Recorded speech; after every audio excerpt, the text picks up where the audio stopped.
History FAC. Sejarah dan asal mula bangsa Aceh. Konon keturunan bangsa Aceh adalah dari tanah Persia. Seperti yang kita sering dengar kepanjangan Aceh sebagai Arab, China, Eropa, dan Hindustan, India. Namun sampai sekarang jarang para sarjana yang mengangkat kisah seperti ini. Hanya Afan Jamuda dan Abel Lila Wangsa yang menulis pengajaran Peturi Droi Kedru pelajaran mengenal diri sendiri. Bangsa Aceh adalah satu bangsa yang membangun negeri di sebelah barat Pulau Ruja, Sumatera. Bangsa ini asalnya dari bangsa Acemenia. Bangsa Acemenia berasal dari sebuah bukit Kaukasus di Eropa Tengah. Bangsa Acemenia hidup sekitar 2500 tahun sebelum Masehi. Bangsa Acemenia satu bangsa yang suka merantau, sampai bangsa ini tersebar di seluruh Asia, Afrika, Eropa dan juga Pulau Ruja. Satu keturunan pindah ke tanah Persia, kemudian menjadi bangsa Persia, yang satu suku lagi pindah ke Pulau Ruja, kemudian lahir bangsa Aceh. Bangsa Aceh pertama sekali berasal dari bangsa Acemenia Parsia Aceh. Tentu saja itu bukan sebuah kebetulan, jika kemudian kita temukan akar sejarah migrasi manusia dari Persia, bahkan sebelum Raja Darius 521 sampai 486 sebelum Masehi yang menguasai Persia, konon beragama Zoroaster. Raja ini menyebarkan sayap pemerintahannya sampai Eropa, Anatolia, Mesir, Mesopotamia, dan India Barat. Dalam buku A History of World Societies disebutkan bahwa they had created world empire encompassing of the oldest and most honored kingdoms and peoples of the ancient Near East. Jadi, ada benarnya bahwa penggalan lagu Rafli di atas, yaitu Bektaboh Kada Wangsa Metua, turunan Megah Meriri Wangsa, Hujangun Maja Lakap Gepajah, turunan Megah Dorius Raja. Sampai sekarang, bukti sejarah ini memang masih mengundang sejumlah tanda tanya. Sebab, di dalam sejarah, selalu disebutkan nama Parsia di dalam sejarah Aceh, namun jarang yang bisa menarik kembali kemana arah sejarah Aceh sebelum Masehi atau sebelum Islam datang ke daerah ini. Pada masa Darius dan anaknya Xerxes 486 sampai 464 sebelum Masehi, mereka telah membangun suatu monarki kekuasaan, yang ternyata telah disebutkan sebagai World Empire, kerajaan dunia hingga menjadi cikal bakal beberapa kerajaan di Timur Tengah. Kemudian Jamuda dan Lila Wangsa menulis, bangsa Persia sebelum menjadi bangsa Aceh, pertama kali datang di tanah Parsia Iran Irak sekarang. Mereka datang sampai membangun negeri di Pulau Ruja.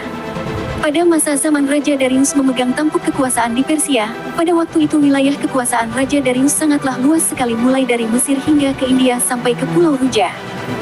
Pada zaman itu berbagai bangsa di negeri Persia berangkat menetap di sebelah barat Pulau Ruja kemudian diberi nama Nanggro Aceh. Sebelum itu di tanah Aceh sudah ada wali-wali Allah, yang jaga negeri Aceh milik harta-harta aulia Allah. Jadi, dapat dipastikan bahwa asal-usul Indatu orang Aceh adalah dari Parsia yang datang ke Pulau Ruja, sebuah pulau yang kemudian diberi nama Aceh. Namun yang menarik adalah jika benar pada zaman Raja Darius yang beragama Zoroaster sudah ada wali-wali Allah di Aceh, maka pertanyaannya adalah apa benar sudah ada agama yang menyembah Allah sebelum Masehi? Sebab ungkapan bahwa Aceh milik atau tanah para wali juga ditemukan dalam ungkapan lagu Rafli berikut. Han geme kafe ureng Aceh nyan, sawet bumung yang tanah aulia, getem sut nyawang pedong hen Allah kamiunan resam getung pusaka. Tidak akan menjadi kafir orang Aceh itu, sebab bumi ini adalah tanah aulia rela mengeluarkan nyawa untuk mempertahankan kalimah Allah, begitu adat yang diambil sebagai pusaka. Sayangnya semua sejarah itu masih berupa catatan perang. Kegemilangan Aceh sebagai salah satu kerajaan besar hanya cerita manis.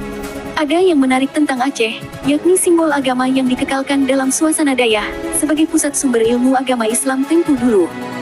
Ketika Aceh hendak dijajah, semua suku dan ulama di Aceh sepakat melawan penjajahan. Karena itu, konsep kebencian orang Aceh terhadap penjajahan, bukan karena kebencian etnisitas atau sejarah, tetapi karena melawan penindasan atau penjajahan merupakan jihad. Hal itu dibuktikan oleh Tengku Cik Pantekulu dengan karyanya Kitab Hikayat Perang Sabi, yaitu membakar semangat orang Aceh melawan penjajah dengan ideologi agama. Dalam konteks etnis, orang Aceh adalah orang yang berjiwa kosmopolitan alias bisa menerima siapa saja atau suku bangsa apapun. Untuk mengelompokkan etnisitas, sistem kerajaan Aceh menyusun kependudukan berdasarkan negeri asal suku bangsa tersebut, sebagaimana dilukiskan dalam Hadih Maja, Suki Liretoh Bak Anek Gerang, Suki Jas Sandang Jerah Halba, Suki Tok Bate Na Bacut Bacut, Suki Ingumpet yang Gok Gok Dunya.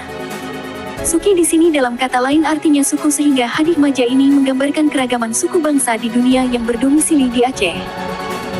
Semuanya berhasil disatukan oleh Sultan Alaidin Riayat Shah Al-Qohar tahun 1537 sampai tahun 1565 di bawah panji Islam dan terayomi di bawah payung Kerajaan Aceh Darussalam.